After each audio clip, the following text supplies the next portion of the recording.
अस्सलाम वालेकुम जी। ये है माल्टा का कैपिटल वालेटा और यहाँ टूरिस्ट घूमने आते हैं और इसके सामने ही मेरी रिहाइश है तकरीबन 200 मीटर के ऊपर। और ब्यूटीफुल प्लेस। मैंने कहा आप लोगों को भी ओके की रिपोर्ट देता चलूँ। काफ़ी लोग, बड़ा अच्छा वेदर है, धूप निकली हुई है, beautiful weather, same like freshy these days. Christmas की तैयारियाँ यहाँ शाम के टाइम जगमग जगमग होगी, सब लाइटें लगी हुई हैं।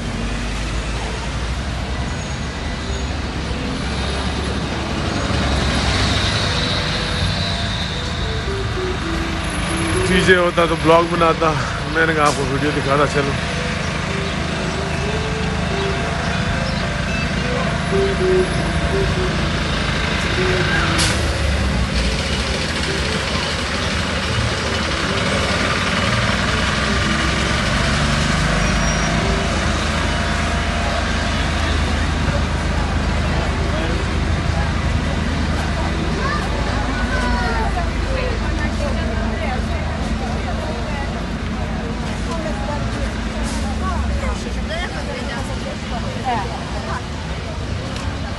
और ये लाइन से टैक्सी सर्विस इनकी